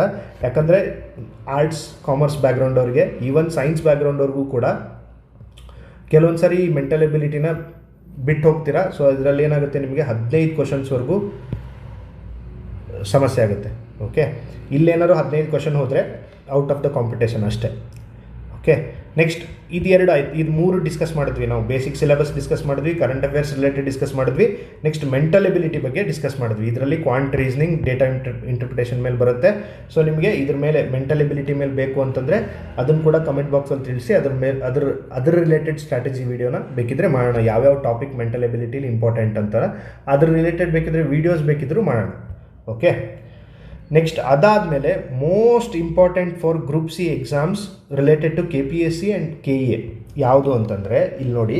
ಇದರಲ್ಲೇನು ಅಂತಂದರೆ ನಿಮಗೆ VAO exam, PDO exam, next industrial extension officer or motor vehicle inspector, ಇದು 3 ಗ್ರೂಪ್ ಸಿ ಎಕ್ಸಾಮ್ ನಡೀತು. KPSC ಅವರು ನಡೆಸಿದ್ರು ಇದನ್ನು. ಓಕೆ, ಇದನ್ನು KEA ಅವರು ನಡೆಸಿದ್ರು. ಸೊ ಇದರಲ್ಲಿ ಮೆನ್ಷನ್ ಮಾಡಿರುವಂಥ ಸಿಲೆಬಸ್ ಪಾಯಿಂಟರ್ಸ್ ಇದು ಏನು, VAO ಎಕ್ಸಾಮಲ್ಲಿ rural development, panchayat raj institutions, rural cooperative institutions, environmental issues related to Karnataka ಅಂತ ಮೆನ್ಷನ್ ಮಾಡಿದ್ದಾರೆ. ಅದೇ ಥರ ಇಲ್ಲಿ ಕೆಲವೊಂದು ಸಿಲೆಬಸ್, ಇದು extra syllabus other than these basic syllabus ಅಂತ. ಇಲ್ಲೇನು ಹಿಸ್ಟ್ರಿ, ಜಿಯೋಗ್ರಫಿ, ಪೊಲಿಟಿ ಇದೆ, ಇದನ್ನೆಲ್ಲರೂ ಪ್ರಿಪೇರ್ ಮಾಡ್ತಾರೆ. ಬಟ್ ಇದನ್ನು ಸುಮಾರು ಜನ ಪ್ರಿಪೇರ್ ಮಾಡದೆ ಹೋಗ್ತೀರಾ. ನೀವು ಈ ಸಬ್ಜೆಕ್ಟ್ಸ್ ಏನಿದೆ ಇದನ್ನು ಪ್ರಿಪೇರ್ ಮಾಡದೆ ಹೋಗ್ತೀರಾ. ಇದು ಬೇರೆ ಬೇರೆ ಎಕ್ಸಾಮಲ್ಲಿ ನಡೆದಿರೋಂಥ ಎಕ್ಸಾಮ್. ಇದರಲ್ಲಿ ಸೇಮ್ ಇದೆ ನೋಡಿ. ಈಗ ಇಂಡಿಯನ್ ಸೊಸೈಟಿ ಸೇಮ್ ಇದೆ, ಪಬ್ಲಿಕ್ ಅಡ್ಮಿನಿಸ್ಟ್ರೇಷನ್ ಸೇಮ್ ಇದೆ, ಲ್ಯಾಂಡ್ ರಿಫಾರ್ಮ್ ಸೇಮ್ ಇದೆ, ಪಂಚಾಯತ್ ರಾಜ್ ಇನ್ಸ್ಟಿಟ್ಯೂಷನ್ ಸೇಮ್ ಇದೆ. ಸೊ ಇದೆಲ್ಲ ಸೇರಿಸಿ ನಾನೇನು ಮಾಡಿದ್ದೀನಿ ಅಂದರೆ 8 ಟಾಪಿಕ್ಸು ನಮಗೆ ಎಕ್ಸ್ಟ್ರಾ ಸಿಲೆಬಸ್ಸಿಂದ ಬರುತ್ತೆ. ಇದನ್ನು 8ನ್ನು ನಾವು ಪ್ರಿಪೇರ್ ಮಾಡಿದ್ರೆ ಇದು ಎಲ್ಲ ಎಕ್ಸಾಮಿಗೂ, ಎಲ್ಲ ಗ್ರೂಪ್ ಸಿ ಎಕ್ಸಾಮಲ್ಲೂ ಈ 8 ಟಾಪಿಕ್ಕಿಂದ ಮಿನಿಮಮ್ 2 ಕ್ವಶನ್ಸ್ ಬರುತ್ತೆ. ಸೊ 16 ಕ್ವಶನ್ಸು ಈ ಟಾಪಿಕ್ಕಿಂದ ಬರೋದ್ರಿಂದ ತುಂಬ ಇಂಪಾರ್ಟೆಂಟ್ ಆಗುತ್ತೆ. ನಿಮಗೆ ಮೆಂಟಲ್ ಎಬಿಲಿಟಿ 15 ಕ್ವಶನ್ನು, ಇದೊಂದು 15 ಕ್ವಶನ್ ಹಿಡಿದ್ರೆ ಸೊ 30 ಕ್ವಶನ್ಸ್ ಏನಾದ್ರು ನೀವು ಬಿಟ್ಟು ಹೋದರೆ ನೀವು ಕಾಂಪಿಟೇಷನ್ ರೇಂಜಲ್ಲೇ ಇರಲ್ಲ. ನೀವು 30 ಕ್ವಶನ್ಸ್ ಬಿಟ್ಟರೆ ಔಟ್ ಆಫ್ 70 ಅಟೆಂಡ್ ಮಾಡಿದ್ರಲ್ಲಿ ನಿಮಗೆ ಲೆಟ್ಸ್ 50 ಕರೆಕ್ಟ್ ಆಗುತ್ತೆ ಅಂತ. ಸೊ ನಿಮ್ಗೆ ನೆಟ್ ಬರೋದೇ 45 ಬಂದರೆ ಕಾಂಪಿಟೇಷನ್ ರೇಂಜಲ್ಲೇ ಇರಲ್ಲ, ನೀವು ಆಸ್ಪಾಸು ಇರಲ್ಲ. ಸೊ ತುಂಬ ದೂರ ಉಳಿದ್ಬಿಡ್ತೀರ. ಸೊ ಅದಕ್ಕೋಸ್ಕರ ನೀವು ಈ ಎಕ್ಸ್ಟ್ರಾ ಸಿಲೆಬಸ್ ಏನಿದೆ ಇದನ್ನು ಡೀಟೇಲಾಗಿ ಪ್ರಿಪೇರ್ ಮಾಡಲೇಬೇಕಾಗುತ್ತೆ. ಸೊ ಈ ಎಕ್ಸ್ಟ್ರಾ ಸಿಲೆಬಸ್ಸನ್ನು ಯಾವ ಥರ ಪ್ರಿಪೇರ್ ಮಾಡಬೇಕು, ಹೇಗೆ ಅಂತ ನಾವು ಮುಂದೆ ಡಿಸ್ಕಸ್ ಮಾಡೋಣ. ಬಟ್ ಈ ಎಕ್ಸ್ಟ್ರಾ ಸಿಲೆಬಸ್ಸನ್ನು ಒಂದು ಸರಿ ಡೀಟೇಲಾಗಿ ನೋಡ್ಕೊಳ್ಳಿ. ರೂರಲ್ ಡೆವಲಪ್ಮೆಂಟ್ ಮೇಲೆ ಕ್ವಶನ್ಸ್ ಕೇಳ್ತಾರೆ, ಪಂಚಾಯತ್ ರಾಜ್ ಇನ್ಸ್ಟಿಟ್ಯೂಷನ್ಸ್ ಇನ್ ಕರ್ನಾಟಕದ ಮೇಲೆ ಕ್ವಶನ್ ಕೇಳ್ತಾರೆ. ಇದು ಕರ್ನಾಟಕ ಇದು. ಓಕೆ, ಇದು ನಿಮಗೆ ನ್ಯಾಷನಲ್ PRI 73-74th ಅಮೆಂಡ್ಮೆಂಟ್ ಬಗ್ಗೆ ನೀವು ಪಾಲಿಟಿ ಲಕ್ಷ್ಮೀಕಾಂತಲ್ಲಿ ಓದೇ ಇರ್ತೀರ. ಬಟ್ ಕರ್ನಾಟಕ ರಿಲೇಟೆಡ್ ಈ ಗ್ರಾಮ ಪಂಚಾಯತಿ ಸದಸ್ಯರಾಗಬೇಕಾದ್ರೆ ಏನೇನು ಕ್ವಾಲಿಫಿಕೇಷನ್ ಇದೆ, ಅವ್ರನ್ನ ತೆಗೆದುಹಾಕುವಂಥ ಪವರ್ ಯಾರಿಗಿದೆ, ಈ ಥರದ ಕ್ವಶನ್ಸ್ ಮೈನ್ಯೂಟ್ ಕ್ವಶನ್ಸ್ ಕೇಳ್ತಾರೆ. ಸೊ PRIs ಇನ್ ಕರ್ನಾಟಕ ಓದಬೇಕಾಗುತ್ತೆ. ರೂರಲ್ ಕೋಆಪರೇಟಿವ್ ಇನ್ಸ್ಟಿಟ್ಯೂಷನ್ಸ್ ಬಗ್ಗೆ ನೋಡಬೇಕಾಗುತ್ತೆ ನಾವು. ಕೋಆಪರೇಟಿವ್ ಇನ್ಸ್ಟಿಟ್ಯೂಷನ್ ಏನಿದು constitutional body. So cooperative institutions ಬಗ್ಗೆ ಡೀಟೇಲಾಗಿ ನೋಡಬೇಕಾಗುತ್ತೆ ನಾವು, ಸಹಕಾರ ಸಂಘಗಳ ಬಗ್ಗೆ. ನೆಕ್ಸ್ಟ್ ಲ್ಯಾಂಡ್ ರಿಫಾರ್ಮ್ಸ್ ಬಗ್ಗೆ ನೋಡಬೇಕಾಗುತ್ತೆ. ಅದೇ ಥರ ಇಂಡಿಯನ್ ಸೊಸೈಟಿ, ಪಬ್ಲಿಕ್ ಅಡ್ಮಿನಿಸ್ಟ್ರೇಷನ್ ಅಂತ ಟಾಪಿಕ್ ಆ್ಯಡ್ ಮಾಡಿದ್ದಾರೆ. ಇದು ನೋಡಿ ತುಂಬ ಬ್ರಾಡಾಗಿರೋಂಥ ಟಾಪಿಕ್ಸ್ ಇದೆ. ಇದು Indian society and public administration, Indian society public administration, ಇದು ಕಂಪ್ಲೀಟ್ಲಿ UPSCಗೆ ಒಂದೊಂದು ಸಿಲೆಬಸ್ಸೇ ಇದೆ ಇದು. ಬಟ್ ಇದನ್ನು ಯಾವ ಥರ ಓದಬೇಕು, ಮಿನಿಮಮ್ ನಮಗೆ ಕಾಸ್ಟ್ ಬೆನಿಫಿಟ್ ರೇಷಿಯೋ ಅಂತ ಇರುತ್ತೆ. ಅಂದರೆ ನೀವು ಎಷ್ಟು ಟೈಮ್ ಅದಕ್ಕೆ ಇನ್ವೆಸ್ಟ್ಮೆಂಟ್ ಮಾಡ್ತಾ ಇದ್ದೀರಾ, ಅದರಿಂದ ಎಷ್ಟು ಮಾರ್ಕ್ಸ್ ಬರ್ತಾ ಇದೆ ಅನ್ನೋದ್ರ ಮೇಲೆ ನಾವು ಟೈಮ್ ಅಲೋಕೇಟ್ ಮಾಡಬೇಕಾಗುತ್ತೆ. ಸೊ ಈ ಇಂಡಿಯನ್ ಸೊಸೈಟಿ ಮತ್ತು ಪಬ್ಲಿಕ್ ಅಡ್ಮಿನಿಸ್ಟ್ರೇಷನ್ ಬಗ್ಗೆ ಮುಂದೆ ಡಿಸ್ಕಸ್ ಮಾಡೋಣ. Next science and technology in governance ಅಂತ ಏನು ಟಾಪಿಕ್ ಇದೆ ನಿಮಗೆ, ಇದು ಆಲ್ಮೋಸ್ಟ್ ನಿಮಗೆ ಎಕನಾಮಿಕ್ ಸರ್ವೆ ಮತ್ತು ಬಜೆಟಿಂದನೇ ಕವರ್ ಆಗುತ್ತೆ ಆಲ್ಮೋಸ್ಟು. ಬಟ್ ಹಳೆಯ ಕೆಲವೊಂದು ಸ್ಕೀಮ್ಸ್ಗಳನ್ನ ನಾವು ಇದರಲ್ಲೂ ಓದ್ಕೋಬೇಕಾಗತ್ತೆ. Okay, next environmental issues in Karnataka ಅಂತ ಒಂದು ಟಾಪಿಕ್ ಇದೆ. ಎನ್ವಿರಾನ್ಮೆಂಟಲ್ ಇಶ್ಯೂಸ್ ಇನ್ ಕರ್ನಾಟಕ ಅಂತ ಸ್ಪೆಸಿಫಿಕಲಿ ಮೆನ್ಷನ್ ಮಾಡಿ ಟಾಪಿಕ್ ಮಾಡಿದ್ದಾರೆ. ಸೊ 8 ಟಾಪಿಕ್ ಇದೆ. ಇದು completely important extra syllabus for group C ಇದು. ಓಕೆ, ನೆಕ್ಸ್ಟ್ ಇದಾಯ್ತಾ. ಈಗ ನಾವು ಸಿಲೆಬಸ್ ಬಗ್ಗೆ ಡಿಸ್ಕಸ್ ಮಾಡಿದ್ವಿ ಇಷ್ಟೊತ್ತು. ಏನು ಸಿಲೆಬಸ್ ಬಗ್ಗೆ ನೋಡಿದ್ವಿ ಅಂದರೆ, ಒಂದು ಬೇಸಿಕ್ ಸಿಲೆಬಸ್ ಅಂತ ಇರುತ್ತೆ, ಇನ್ನೊಂದು ಕರೆಂಟ್ ಅಫೇರ್ಸಲ್ಲಿ ಇದೆಲ್ಲ ಬರುತ್ತೆ. ಅದಾದಮೇಲೆ ಮ್ಯಾಥ್ಸ್ ಅಂತ ಅಥವಾ ಮೆಂಟಲ್ ಎಬಿಲಿಟಿ ಅಂತ ಸಿಲೆಬಸ್ ಇದೆ. ಇದಾದಮೇಲೆ ಎಕ್ಸ್ಟ್ರಾ ಸಿಲೆಬಸ್ ಅಂತ ಇಷ್ಟು ಟಾಪಿಕ್ಸ್ ಇದೆ. ಸೊ ಇದೆಲ್ಲ ಸಿಲೆಬಸ್ ಬಗ್ಗೆ ನೋಡಿದ್ವಿ ನಾವು. ಕಂಪ್ಲೀಟಾಗಿ ನೀವೇನು ಮಾಡಿ, ನಿಮ್ಮ ಟೇಬಲ್ ಮುಂದೆ ಈ ಸಿಲೆಬಸ್ಸನ್ನೆಲ್ಲ ನೀಟಾಗಿ ಬರ್ಕೊಂಡು, ಈ ಒಂದು ಸಿಲೆಬಸ್ಸಿಗೆ ನೋಡಿ ಗೌರ್ಮೆಂಟ್ ಎಕ್ಸಾಮ್ ಕ್ಲಿಯರ್ ಆಗಬೇಕು, ಕಾಂಪಿಟೇಟಿವ್ ಎಕ್ಸಾಮ್ ಕ್ಲಿಯರ್ ಆಗಬೇಕು ಅಂದರೆ ನೀವು ಏನು ಮಾಡಬೇಕು ಅಂದರೆ ಈ ಸಿಲೆಬಸ್ ಬರ್ಕೊಳ್ಳಿ. ಈಗ for example rural cooperative institution ಅಂತ ಬರ್ಕೊಳ್ಳಿ. ಅದ್ರ ಮುಂದೆ ಯಾವ ಬುಕ್ ಅಂತ ಬರೀತಿರೋ ಅದು ಒಂದೇ ಬುಕ್ಕನ್ನು ಫೈನಲ್ ಮಾಡಿಬಿಡ್ಬೇಕು. ಸೊ ಅದು ಒಂದು ಟಾಪಿಕ್, ಇದೊಂದು ಟಾಪಿಕ್ಕಿಗೆ ನೀವು 5 ಬುಕ್ ಓದೋ ಅವಶ್ಯಕತೆ ಇರಲ್ಲ. ಒಂದೇ ಬುಕ್ಕನ್ನು 5 ಸಾರಿ ಓದಬೇಕು. ಸೊ ಆವಾಗ ಏನಾಗುತ್ತೆ, ನಿಮ್ಗೆ ಇದು ಟಾಪಿಕ್ ಕ್ಲಿಯರ್ ಆಗುತ್ತೆ. ಭಾಳ ಬುಕ್ ಹಿಂದೆ ಬೀಳಕ್ಕೆ ಹೋಗಬೇಡಿ, ಒಂದೇ ಬುಕ್ ಇಟ್ಕೊಳ್ಳಿ, ಆ ಬುಕ್ಕನ್ನು ರಿವೈಸ್ ಮಾಡಬೇಕು. ಓಕೆ, ಇದನ್ನೆಲ್ಲ ನಿಮ್ಮ ಸಿಲೆಬಸ್ ಪಾಯಿಂಟಲ್ಲಿ ಬರ್ಕೊಳ್ಳಿ. ಈ PDF ಬೇಕು ಅಂದರೆ ನಮ್ಮ ಟೆಲಿಗ್ರಾಮ್ ಚಾನಲಲ್ಲಿ ಈ PDF ಅಪ್ಲೋಡ್ ಆಗಿರುತ್ತೆ. ಟೆಲಿಗ್ರಾಮ್ ಚಾನಲ್ ಲಿಂಕ್ ಬೇಕು ಅಂದರೆ ನಿಮಗೆ ಈ ವಿಡಿಯೋ ಕೆಳಗಡೆ ಇರುತ್ತೆ.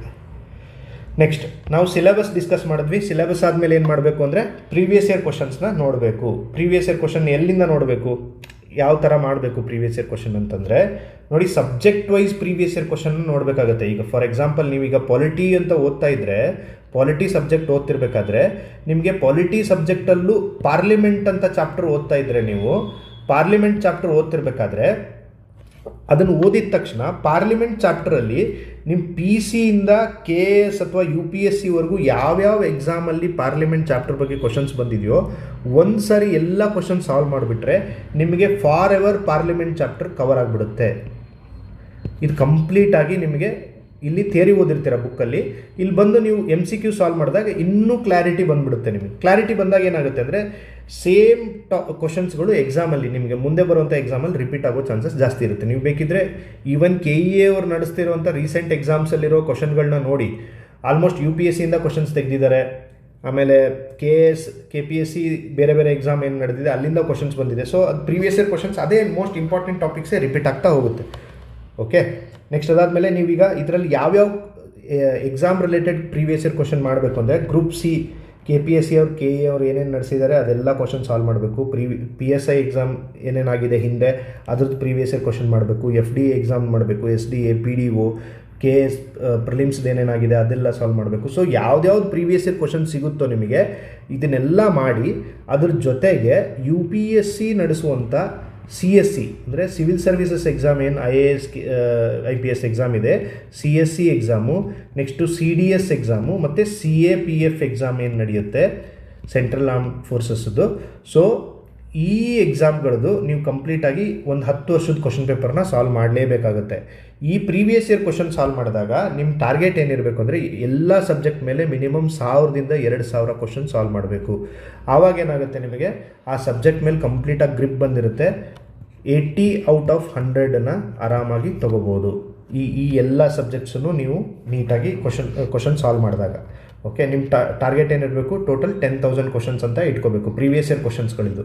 ನೀವು ಬೇರೆ ಟೆಸ್ಟ್ ಸೀರೀಸ್ ಬರೆಯುವಂಥ ಅವಶ್ಯಕತೆಯೇ ಇಲ್ಲ. ಪ್ರೀವಿಯಸ್ ಇಯರ್ ಕ್ವಶನ್ಗಳನ್ನ ಮಾಡಿ ಅದನ್ನು ಮಲ್ಟಿಪಲ್ ಟೈಮ್ ರಿವಿಷನ್ ಮಾಡಿದ್ರೆ that is more than enough.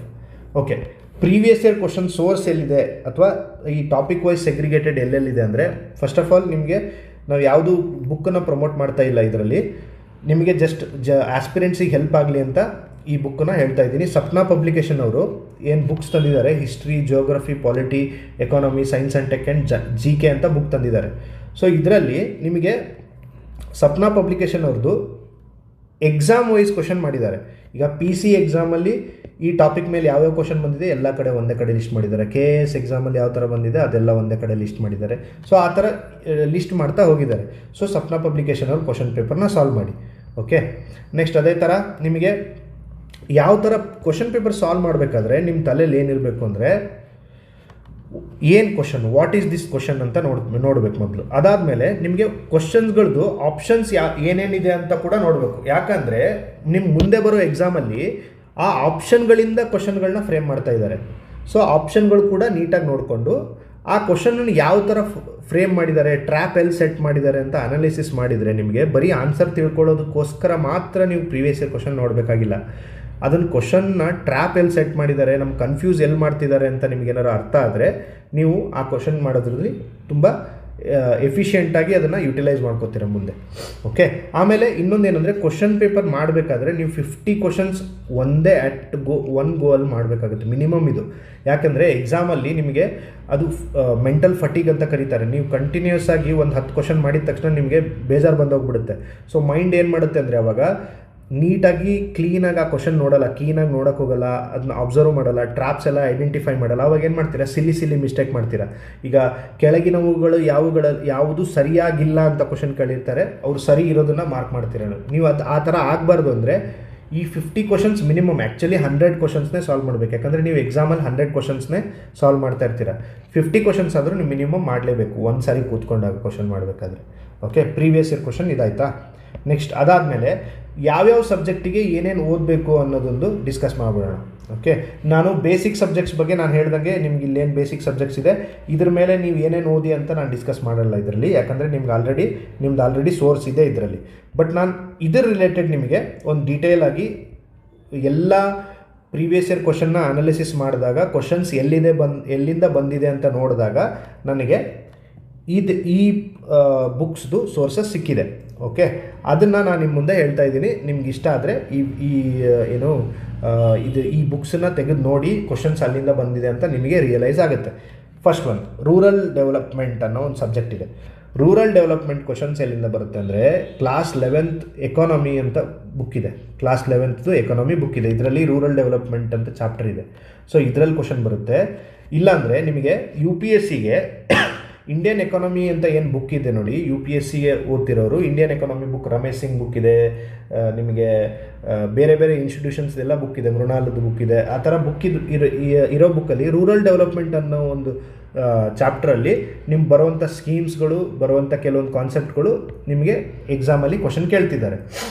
ನೀವು ಇವೆರಡೂ ಬುಕ್ಕನ್ನು ಓದೋಕ್ಕೆ ನಿಮ್ಗೆ ಮನಸ್ಸಿಲ್ಲ ಅಥವಾ ನಿಮಗೆ ಅದು ಕಷ್ಟ ಆಗುತ್ತೆ, ಅದನ್ನು ಸಪ್ರೇಟ್ ಇದಕ್ಕೆ ಅಂತಲೇ ಒಂದು ಬುಕ್ ಓದೋದು ಕಷ್ಟ ಆಗುತ್ತೆ ಅಂದರೆ ನಿಮಗೆ ಸ್ಟೇಟ್ ಕ್ರಾಫ್ಟ್ IAS ಅಕಾಡೆಮಿಯವರು ಇದು ಗ್ರೂಪ್ Cಗೆ ಅಂತ ಒಂದು ಬುಕ್ ಮಾಡಿದ್ದಾರೆ. ಓಕೆ, ಗ್ರೂಪ್ ಸಿಗೆ ಅಂತ ಎಕ್ಸ್ಟ್ರಾ ಸಿಲೆಬಸ್ಸಿಗೆ ಅಂತ ಬುಕ್ ಮಾಡಿದ್ದಾರೆ, ಎಕ್ಸ್ಟ್ರಾ ಸಿಲೆಬಸ್ ಗ್ರೂಪ್ ಸಿಗೆ ಅಂತ. ಸೊ ಈ ಎಕ್ಸ್ಟ್ರಾ ಸಿಲೆಬಸ್ ಬುಕ್ಕನ್ನು ನೀವು ಪರ್ಚೇಸ್ ಮಾಡಿ. ಈ ಬುಕ್ಕಲ್ಲಿ ಏನಂದರೆ ನಿಮಗೆ rural development, panchayat Raj institution, ನಿಮಗೆ ಮೇಲೆ ಏನು 8 ಟಾಪಿಕ್ಸ್ ಹೇಳಿದೆ ಅದರದ್ದು ಎಲ್ಲ ನಿಮಗೆ ಕವರ್ ಆಗಿದೆ. ಇಲ್ಲ ನಮಗೆ ಇದನ್ನು ಪರ್ಚೇಸ್ ಮಾಡೋದು ಬೇಡ ಅಂತಂದರೆ ನೀವು ಬೇರೆ ಇನ್ಸ್ಟಿಟ್ಯೂಷನ್ ಪರ್ಚೇಸ್ ಮಾಡ್ಬೋದು, ಅಥವಾ ನಿಮಗೆ ಈ ಒರಿಜಿನಲ್ ಸೋರ್ಸ್ ಏನಿದೆ, ಯಾವುದೇ ಇನ್ಸ್ಟಿಟ್ಯೂಷನ್ ಅವ್ರು ನೋಟ್ಸ್ ಮಾಡಿದ್ರು ಈ ಕ್ಲಾಸ್ 11th ಎಕಾನಮಿ ಬುಕ್ಕು ಮತ್ತು ಇಂಡಿಯನ್ ಎಕಾನಮಿ ಬುಕ್ಕು ಮತ್ತು ನಿಮಗೆ ಎಕನಾಮಿಕ್ ಸರ್ವೆ ಮತ್ತು ಬಜೆಟಲ್ಲಿ ರೂರಲ್ ಡೆವಲಪ್ಮೆಂಟ್ ರಿಲೇಟೆಡ್ ಏನು ಕಂಟೆಂಟ್ ಇರುತ್ತೆ ಅದನ್ನೇ ಕೊಟ್ಟಿರ್ತಾರೆ. ಎಲ್ಲ ಇನ್ಸ್ಟಿಟ್ಯೂಷನ್ ಅವರು ನೋಟ್ಸ್ ಮಾಡಿದ್ದಾರೆ ಅಂತಂದರೆ ಅರ್ಥ ಇದೇ ಕಂಟೆಂಟನ್ನು, ಬೇಸಿಕ್ ಕಂಟೆಂಟನ್ನೇ ಯೂಸ್ ಮಾಡಿ ಕ್ವಶನ್ಸು ಮಾಡಿರ್ತಾರೆ, ನಿಮಗೆ ಕಂಟೆಂಟ್ ರೆಡಿ ಮಾಡಿರ್ತಾರೆ. ನೆಕ್ಸ್ಟ್ ಇದಾದಮೇಲೆ ಪಂಚಾಯತ್ ರಾಜ್ ಇನ್ಸ್ಟಿಟ್ಯೂಷನ್ಸ್ ಅಂತ ಹೇಳಿದೆ. ಪಂಚಾಯತ್ ರಾಜ್ ಇನ್ಸ್ಟಿಟ್ಯೂಷನ್ಸ್ ಇನ್ ಕರ್ನಾಟಕ ಅಂತ ನಾವು ಕಂಟೆಂಟ್ ಓದಬೇಕಾಗುತ್ತೆ. ಇದರಲ್ಲಿ ಫಸ್ಟು ನಮಗೆ PRIs ಇನ್ ಇಂಡಿಯಾ ಅಂತ ಬಂದಾಗ 73rd 74th ಅಮೆಂಡ್ಮೆಂಟ್ ಯಾವ್ಯಾವ ಥರ ಆಗಿದೆ ಅಂತ ಅದ್ರ ಬಗ್ಗೆ ಪ್ರಿಪೇರ್ ಮಾಡಬೇಕಾದ್ರೆ ನೀವು ಲಕ್ಷ್ಮೀಕಾಂತ್ ಪ್ರಿಪೇರ್ ಮಾಡಬೇಕಾಗುತ್ತೆ. ಅದೆಲ್ಲ ನೀವು ಪ್ರಿಪೇರ್ ಮಾಡ್ತೀರಾ. ಇದ್ರ ಜೊತೆಗೆ ನಿಮಗೆ PRIs ಇನ್ ಕರ್ನಾಟಕ ಅಂತ ಏನು ಟಾಪಿಕ್ ಹೇಳಿದೆ ಅದು ನಿಮಗೆ ಮಲ್ಟಿಪಲ್ ಬುಕ್ಸಲ್ಲಿ ಅಥವಾ ನಿಮಗೆ ಹಳೆ PDO ಸಿಲೆಬಸ್ಸಲ್ಲಿ ಆ್ಯಕ್ಚುಲಿ ಇದ್ರ ಬಗ್ಗೆ ಡೀಟೇಲ್ಡ್ ಇನ್ಫಾರ್ಮೇಷನ್ ಕೊಡ್ತಾಯಿದ್ರು. ಸೊ ನಿಮಗೆ ಆ ಬುಕ್ಸನ್ನೆಲ್ಲ ಓದುವಂಥ ಅವಶ್ಯಕತೆ ಇಲ್ಲ. ಈಗ ನೀವು ಬೇಕಿದ್ದರೆ ಸ್ಟೇಟ್ ಕ್ರಾಫ್ಟ್ ಗ್ರೂಪ್ ಸಿ ಬುಕ್ಕನ್ನು ಪರ್ಚೇಸ್ ಮಾಡಿ ಅದರಲ್ಲಿ ಓದ್ಬೋದು. ಇಲ್ಲ ನಿಮ್ಗೆ ಯಾವ್ದಾದ್ರು group C extra syllabus book ಇದ್ದರೂ ಅದನ್ನೇ ರಿವೈಸ್ ಮಾಡ್ಕೊಳ್ಳಿ. ನೆಕ್ಸ್ಟ್ ರೂರಲ್ ಕೋಆಪರೇಟಿವ್ ಇನ್ಸ್ಟಿಟ್ಯೂಷನಿಗೆ, ಇದು ಕೂಡ ರೂರಲ್ ಕೋಆಪರೇಟಿವ್ ಇನ್ಸ್ಟಿಟ್ಯೂಷನ್ಸ್ ಅಂತ ಏನಿದೆ ಇದು ಕರ್ನಾಟಕ ಹ್ಯಾಂಡ್ ಬುಕ್ ಅಂತ ಬರ್ತಾರೆ. ಕರ್ನಾಟಕ ಹ್ಯಾಂಡ್ ಬುಕ್ ಅಂತ ಗೌರ್ಮೆಂಟ್ ಆಫ್ ಕರ್ನಾಟಕದವರು ರಿಲೀಸ್ ಮಾಡ್ತಾಯಿದ್ರು. ಫಸ್ಟಿಗೆ ವರ್ಷ ಮಾಡ್ತಾಯಿದ್ರು. ಈಗ ಲಾಸ್ಟ್ ಬಂದಿರೋದು 2021ನಲ್ಲಿ. ಓಕೆ, ನಮ್ಮದು ಯೂಟ್ಯೂಬ್ ಪ್ಲೇಲಿಸ್ಟಲ್ಲಿ ಕರ್ನಾಟಕ ಹ್ಯಾಂಡ್ ಬುಕ್ ಅಂತ ಸೀರೀಸ್ ಇದೆ. ಅದರಲ್ಲಿ ನೀವು ಇಂಟ್ರೊಡಕ್ಷನ್ ಚಾಪ್ಟರ್ನ ನೋಡಿ ಬೇಕಿದ್ರೆ ಫಸ್ಟ್ ವಿಡಿಯೋ ನೋಡಿ. ಅದರಲ್ಲಿ ರೂರಲ್ ಕೋಆಪರೇಟಿವ್ ಇನ್ಸ್ಟಿಟ್ಯೂಷನ್ಸ್ ಬಗ್ಗೆ ಅದರಲ್ಲಿ ಏನು ಟಾಪಿಕ್ ಮೆನ್ಷನ್ ಮಾಡಿದಾರೋ ಇಂಡೆಕ್ಸಲ್ಲೇ ಒಂದು 3-4 ಕ್ವಶನ್ ಬಂದುಬಿಟ್ಟಿದೆ. ಇಂಡೆಕ್ಸ್ ಏನು ಕೊಟ್ಟಿದ್ದಾರೋ ಅದರಲ್ಲೇ ಗ್ರೂಪ್ ಸಿಯಲ್ಲಿ 3-4 ಕ್ವಶನ್ ಕೇಳಿದ್ದಾರೆ. ಸೊ ಕರ್ನಾಟಕ ಹ್ಯಾಂಡ್ ಬುಕ್ಕು ಮತ್ತು ನೆಕ್ಸ್ಟು ನಿಮಗೆ ಏನು ಕೋಆಪರೇಟಿವ್ ಬಾಡೀಸ್ದು ಎಕ್ಸಾಮ್ ಮಾಡ್ತಾಯಿದ್ದಾರೆ, ಬೇರೆ ಬ್ಯಾಂಕ್ ಅವರು KMF ಅವರು ಎಕ್ಸಾಮ್ ಮಾಡ್ತಾಯಿದ್ದಾರೆ. ಸೊ ಕೋಆಪರೇಟಿವ್ ಬಾಡೀಸ್ ಮೇಲೆ ಇರುವಂಥ ಕಂಟೆಂಟನ್ನೆಲ್ಲ ಸೇರಿಸಿ ನಾವು ಕಂಟೆಂಟ್ ರೆಡಿ ಮಾಡಿದ್ದೀವಿ. ನೀವು ಬೇಕಿದ್ದರೆ ಆ ಬುಕ್ಕನ್ನು ಪರ್ಚೇಸ್ ಮಾಡಿ. ನೆಕ್ಸ್ಟ್ ಅದಾದಮೇಲೆ ಲ್ಯಾಂಡ್ ರಿಫಾರ್ಮ್ಸ್ ಬಗ್ಗೆ ಕರ್ನಾಟಕ ಹ್ಯಾಂಡ್ ಬುಕ್ಕಲ್ಲಿ ಡೀಟೇಲ್ ಆಗಿ land reforms, Karnataka hand book ಇದು published by government of Karnataka, ಇದು ಫಸ್ಟ್ ಅದನ್ನು ತಿಳ್ಕೊಳ್ಳಿ. ಸೊ ಕರ್ನಾಟಕ ಹ್ಯಾಂಡ್ ಬುಕ್ ಮೇಲೆ ನಾವು ಯೂಟ್ಯೂಬ್ ವಿಡಿಯೋ ಕೂಡ ಮಾಡಿದ್ದೀವಿ. ಸೊ ಆ ವಿಡಿಯೋಸ್ ಕೂಡ ನೋಡಿ ನೀವು ಬೇಕಿದ್ರೆ. ಕರ್ನಾಟಕ ಲ್ಯಾಂಡ್ ರಿಫಾರ್ಮ್ಸ್ ಏನಿದೆ ಈ ಹ್ಯಾಂಡ್ ಬುಕ್ಕಲ್ಲಿ ಇದು ಲ್ಯಾಂಡ್ ರಿಫಾರ್ಮ್ಸ್ ಬಗ್ಗೆನೇ ಒಂದು ಚಾಪ್ಟರ್ ಇದೆ. ಸೊ ನೀವು ಬೇಕಿದ್ರೆ ಅದರಲ್ಲಿ ಓದಿ. ನೆಕ್ಸ್ಟ್ ಅದಾದಮೇಲೆ ಇಂಡಿಯನ್ ಸೊಸೈಟಿ ಅಂತ ಹೇಳಿದೆ ನಾನು. ಇದು ತುಂಬ ಬ್ರಾಡ್ ಟಾಪಿಕ್. ಇದು Indian society completely optional subject ಥರ. ಇದಕ್ಕೆ ನೀವು ಸೆಕೆಂಡ್ PUCದು ಟೆಕ್ಸ್ಟ್ ಬುಕ್ ಇದೆ, ಸೋಷಿಯಾಲಜಿ ಅಂತ. ಓಕೆ, ಅಥವಾ ಒಂದು ಗೈಡ್ ಇದೆ, ಸುಭಾಷ್ ಬುಕ್ ಹೌಸ್ ಅವ್ರದ್ದು ಒಂದು ಸೋಷಿಯಾಲಜಿ ರಿಲೇಟೆಡ್ ಗೈಡ್ ಇದೆ. ಇದರಲ್ಲಿ ನಿಮ್ಗೆ ಏನಂದರೆ ಬೇಸಿಕ್ ಇಂಡಿಯನ್ ಸೊಸೈಟಿ ಬಗ್ಗೆ ಕಂಪ್ಲೀಟಾಗಿ ಯಾವ್ಯಾವ ಸೋಷಿಯಲ್ ಸೈಂಟಿಸ್ಟ್ ಏನೇನು ಸ್ಟೇಟ್ಮೆಂಟ್ ಕೊಟ್ಟಿದ್ದಾರೆ, ಯಾವ್ಯಾವ್ದ್ರ ಮೇಲೆ ರಿಸರ್ಚ್ ಮಾಡಿದ್ದಾರೆ ಅದೆಲ್ಲ ಇದೆ ನಿಮಗೆ ಈ ಬುಕ್ಕಲ್ಲಿದೆ. ಓಕೆ, ಈ ಗೈಡಲ್ಲಿದೆ ಅಥವಾ ಈ ಟೆಕ್ಸ್ಟ್ ಬುಕ್ಕಲ್ಲಿದೆ. ಸೊ ನೀವು ಬೇಕಿದ್ದರೆ ಇದನ್ನೇ ಒರಿಜಿನಲ್ ಡಾಕ್ಯುಮೆಂಟೇ ಓದ್ಬೋದು, ಇಲ್ಲ ಅಂದರೆ ನಿಮಗೆ ಈ ಸ್ಟೇಟ್ ಕ್ರಾಫ್ಟ್ದು ಬುಕ್ ಓದಿ. ಓಕೆ, ನೆಕ್ಸ್ಟ್ ಅದಾದಮೇಲೆ ಪಬ್ಲಿಕ್ ಅಡ್ಮಿನಿಸ್ಟ್ರೇಷನ್ ಎಲ್ಲಿಂದ ಪ್ರಿಪೇರ್ ಮಾಡಬೇಕು ಅಂದರೆ KPSCದು GS2 ಮೇನ್ಸ್ ಸಿಲೆಬಸ್ಸಲ್ಲಿ ಪಬ್ಲಿಕ್ ಅಡ್ಮಿನಿಸ್ಟ್ರೇಷನ್ ಅಂತ ಒಂದು ಟಾಪಿಕ್ ಇದೆ. KPSC ಮೇನ್ಸ್ ಅಂದರೆ KAS ಮೇನ್ಸ್ ಸಿಲೆಬಸ್ಸಲ್ಲಿ GS2 ಮೇನ್ ಸಿಲೆಬಸ್ಸಲ್ಲಿ ನಿಮಗೆ ಪಬ್ಲಿಕ್ ಅಡ್ಮಿನಿಸ್ಟ್ರೇಷನ್ ಅಂತ ಒಂದು ಟಾಪಿಕ್ ಇದೆ. ಒಂದು ಸೆಕ್ಷನ್ ಪೂರ್ತಿ ಪಬ್ಲಿಕ್ ಅಡ್ಮಿನಿಸ್ಟ್ರೇಷನ್ ರಿಲೇಟೆಡೇ ಇದೆ. ಸೊ ಅದರಲ್ಲಿರುವಂಥ ಕ್ವಶನ್ಗಳನ್ನೇ ಆಲ್ಮೋಸ್ಟ್ KE ಅವರು KPSC ಅವರು ಕೇಳ್ತಾ ಇದ್ದಾರೆ.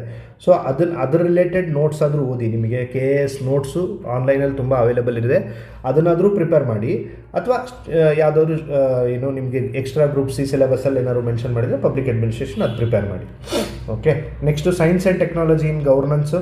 ಇದು ನಾನು ಆಲ್ರೆಡಿ ಹೇಳಿದಂಗೆ ಹ್ಯಾಂಡ್ ಬುಕ್ಕಲ್ಲಿ ಸ್ವಲ್ಪ ಕವರ್ ಆಗಿರುತ್ತೆ, ಬಜೆಟ್ ಎಕನಾಮಿಕ್ ಸರ್ವೆಲ್ಲಿ ಕೂಡ ಕವರ್ ಆಗಿದೆ. ಇದನ್ನು ಕೂಡ ನೀವು ಅದರಿಂದ ಕವರ್ ಮಾಡ್ಕೋಬೋದು. Next environment issues in Karnataka, ಇದು ನಮಗೆ ಗ್ರೂಪ್ ಸಿ ಬುಕ್ಕಲ್ಲಿದೆ. ಅದ್ರ ಜೊತೆಗೆ ಯೂಟ್ಯೂಬಲ್ಲಿ ವಿಡಿಯೋ ಸಿರೀಸ್ ಕೂಡ ಇದೆ, environmental issues in Karnataka related, ಅದನ್ನು ನೋಡ್ಕೋಬೋದು ನೀವು. ಬಜೆಟ್ ಬಗ್ಗೆ ನಾನು ಆಲ್ರೆಡಿ ಡಿಸ್ಕಸ್ ಮಾಡಿದೆ. India budget, government of India budget ಮತ್ತು ಗೌರ್ಮೆಂಟ್ ಆಫ್ ಕರ್ನಾಟಕ ಬಜೆಟನ್ನು ಪ್ರಿಪೇರ್ ಮಾಡಬೇಕಾಗತ್ತೆ ನೀವು. ನೆಕ್ಸ್ಟ್ ಸರ್ವೆ ಕೂಡ ನಾನು ಡಿಸ್ಕಸ್ ಮಾಡಿದೆ. ನಿಮಗೆ ಈ ಸರ್ವೆ ರಿಲೇಟೆಡ್ ಏನಾದ್ರು ವೀಡಿಯೋ ಬೇಕು, ಇಂಡಿಯನ್ ಸರ್ವೆ ರಿಲೇಟೆಡ್ ಇದ್ದರೆ ಕಮೆಂಟ್ ಬಾಕ್ಸಲ್ಲಿ ಕಮೆಂಟ್ ಹಾಕಿ. ನೆಕ್ಸ್ಟು ಸ್ಕೀಮ್ಸಿಗೆ ಅಂತ ಸ್ಪೆಸಿಫಿಕ್ ಆಗಿ ಸ್ಟೇಟ್ ಕ್ರಾಫ್ಟ್ ಕಡೆಯಿಂದ ಒಂದು ಬುಕ್ ಇದೆ, ಸ್ಕೀಮ್ಸ್ ಅಂತ. ಗೌರ್ಮೆಂಟ್ ಆಫ್ ಇಂಡಿಯಾ ಸ್ಕೀಮ್ಸು ಮತ್ತು government of Karnataka schemes separate book ಇದೆ. ಸೊ ಅದನ್ನಾದರೂ ನೋಡಿ. ಇಲ್ಲಾಂದರೆ ಎಕನಾಮಿಕ್ ಸರ್ವೆ ಬಜೆಟನ್ನು ನೀಟಾಗಿ ಪ್ರಿಪೇರ್ ಮಾಡಿ, ಅದರಲ್ಲಿ ನಿಮಗೆ most of the schemes cover ಆಗುತ್ತೆ. ಓಕೆ, ನೆಕ್ಸ್ಟ್ ಅದಾದಮೇಲೆ ಈ ಸೆನ್ಸಸ್ ಬಗ್ಗೆ ನಾವು ಸ್ಟಾರ್ಟಿಂಗ್ ಆಫ್ ದ ಕ್ಲಾಸನ್ನು ಡಿಸ್ಕಸ್ ಮಾಡ್ತಾ ಇದ್ವಿ. ಈ ಸೆನ್ಸಸ್ ಎಲ್ಲಿಂದ ಓದಿ ಅಂದರೆ ದೃಷ್ಟಿ IAS ಅವ್ರದ್ದು 2011 ಸೆನ್ಸಸ್ ಹೈಲೈಟ್ಸ್ ಅಂತ ಒಂದು ಡಾಕ್ಯುಮೆಂಟ್ ಇದೆ. ಗೂಗಲಲ್ಲಿ ನೀವು ಹೋಗಿ ದೃಷ್ಟಿ IAS 2011 ಸೆನ್ಸಸ್ ಹೈಲೈಟ್ಸ್ ಅಂತ ಕೊಡಿ. ಅದರಲ್ಲಿ ನಿಮಗೆ ಕಂಪ್ಲೀಟ್ ಸೆನ್ಸಸ್ ರಿಲೇಟೆಡ್ ಇನ್ಫಾರ್ಮೇಷನ್ ಒಂದು ಡಾಕ್ಯುಮೆಂಟ್ ಬರುತ್ತೆ. ಅದಷ್ಟು ಓದ್ಕೊಳ್ಳಿ, that is more than enough. ಅದಾದಮೇಲೆ ನೀವು ಕರ್ನಾಟಕ ರಿಲೇಟೆಡ್ ಸೆನ್ಸಸ್ ಏನಾದ್ರು ಓದಬೇಕು ಅಂದರೆ ಕರ್ನಾಟಕದಲ್ಲಿ 2011 ಸೆನ್ಸಸ್ ಪ್ರಕಾರ ಅರ್ಬನೈಸೇಷನ್ ಎಷ್ಟಿತ್ತು, ನಮ್ಮದು ರೂರಲ್ ಪಾಪ್ಯುಲೇಷನ್ ಎಷ್ಟಿತ್ತು, ಅರ್ಬನ್ ಪಾಪ್ಯುಲೇಷನ್ ಎಷ್ಟಿತ್ತು, ಮ್ಯಾಟರ್ನಲ್ ಮೋರ್ಟಾಲಿಟಿ ಎಷ್ಟಿತ್ತು, ಪಾಪ್ಯುಲೇಷನ್ ಎಷ್ಟಿತ್ತು, ಈ ಥರದ ಡೇಟಾ ಬೇಕು ಅಂದರೆ ನಿಮಗೆ ರಂಗನಾಥ್ ಬುಕ್ಕಲ್ಲಿ ಅಪ್ಡೇಟೆಡ್ ವರ್ಷನ್ ರಂಗನಾಥ್ ಬುಕ್ಕಲ್ಲಿ ನೀಟಾಗಿ ಮೆನ್ಷನ್ ಮಾಡಿದ್ದಾರೆ. ನೀವು ಸೆನ್ಸಸ್ ರಿಲೇಟೆಡ್ ಇನ್ಫಾರ್ಮೇಷನ್ ಕೂಡ ಅಲ್ಲಿಂದ ನೋಡ್ಬೋದು. ಓಕೆ, ನಾವೀಗ ಏನೇನು ನೋಡಿದ್ವಿ? ಫಸ್ಟು ಸಿಲೆಬಸ್ ನೋಡಿದ್ವಿ. ಸಿಲೆಬಸ್ ಆದಮೇಲೆ ಪ್ರೀವಿಯಸ್ ಇಯರ್ ಕ್ವಶನ್ ಯಾವ ಥರ ಪ್ರಿಪೇರ್ ಮಾಡಬೇಕು ಅಂತ ನೋಡಿದ್ವಿ. ಆಮೇಲೆ ಅದರದ್ದು ಸೋರ್ಸ್ ಎಲ್ಲೆಲ್ಲಿಂದ ಬಂದಿದೆ ಅಂತ ನೋಡಿದ್ವಿ. ಸೊ ಈ 3 ಆದಮೇಲೆ ನಿಮಗೆ ಏನಾಗುತ್ತೆ, ಈ 3 ನೀಟಾಗಿ ಇಲ್ಲಿ ಯಾವ ಥರ ಹೇಳಿದ್ದೀವಿ ಆ ಥರ ಪ್ರಿಪೇರ್ ಮಾಡಿದ್ರೆ ಇಷ್ಟು ಮಾರ್ಕ್ಸ್ ಅಂತೂ ನಿಮ್ಗೆ 100% ಬಂದೇ ಬರುತ್ತೆ. ನಾನು 100 ಬರುತ್ತೆ ಅಂತ ಸುಮ್ಮನೆ ಹೇಳಲ್ಲ, ಬಟ್ 80 ಮಾರ್ಕ್ಸ್ ಅಂತೂ ನಿಮಗೆ ಈ ಬೇಸಿಕ್ ಸೋರ್ಸಸ್ಸಿಂದ ನೀವು ಆರಾಮ್ಸೆ ತೆಗಿಬೋದು. It is possible. ಓಕೆ, ಇಷ್ಟು ಪ್ರಿಪೇರ್ ಮಾಡಿ. ಇದು GS 1ಗೆ ಇಷ್ಟು ಸಿಲೆಬಸ್ ಆಯಿತು. ನಿಮಗೆ ಈ ಡಾಕ್ಯುಮೆಂಟ್ ಬೇಕು ಅಂದರೆ ನಿಮಗೆ ಟೆಲಿಗ್ರಾಮ್ ಚಾನಲಲ್ಲಿ ಸಿಗುತ್ತೆ. ಆಮೇಲೆ ಮೆಂಟಲ್ ಎಬಿಲಿಟಿ ಬಗ್ಗೆ ನೀವು ಫೋಕಸ್ ಮಾಡಲೇಬೇಕಾಗುತ್ತೆ. ನಿಮಗೆ ಇದೇ ಥರ ಪೇಪರ್ 2 ಮೇಲೂ ಕೂಡ ನಾವು ಡೀಟೇಲ್ ಆಗಿ ಒಂದು ಅನಾಲಿಸಿಸ್ ಮಾಡಿದ್ದೀವಿ. ಒಂದು 15-20 ಕ್ವಶನ್ ಪೇಪರ್ನ ಅನಾಲಿಸಿಸ್ ಮಾಡಿದ್ದೀವಿ. ಸೊ ಆ ಅನಾಲಿಸಿಸ್ನ ನಿಮಗೆ ಏನಾದ್ರು ಕಮ್ಯುನಿಕೇಷನ್ ಪೇಪರಲ್ಲಿ ನಿಮಗೆ ಏನಾದ್ರು ಸಮಸ್ಯೆ ಆಗ್ತಾ ಇದ್ದರೆ, ಸ್ಕೋರ್ ತೆಗೆಯೋದು ಕಷ್ಟ ಆಗ್ತಾ ಇದ್ದರೆ, ಸಿಲೆಬಸ್ಸನ್ನು ನೀಟಾಗಿ ಡಿಕೋಡ್ ಮಾಡಿ ನಿಮಗೇನಾದ್ರು ಬೇಕು ಅಂದರೆ ನೀವು ಅದನ್ನು ಕಮೆಂಟ್ ಬಾಕ್ಸಲ್ಲಿ ಕಮೆಂಟ್ ಹಾಕಿ. ನಾವೇನು ಇದರ ರಿಲೇಟೆಡ್ ಕೂಡ ಎಲ್ಲಿಂದ ಪ್ರಿಪೇರ್ ಮಾಡಬೇಕು, ಯಾವುದು ಕಂಟೆಂಟ್ ಪ್ರಿಪೇರ್ ಮಾಡಬೇಕು ಅನ್ನೋದನ್ನು ಡೀಟೇಲಾಗಿ ವಿಡಿಯೋ ಮಾಡಿಕೊಡ್ತೀವಿ. ಓಕೆ, ಈ ವಿಡಿಯೋ ಇಷ್ಟ ಆದರೆ ಪ್ಲೀಸ್ ಲೈಕ್ ಮಾಡಿ. Thank you.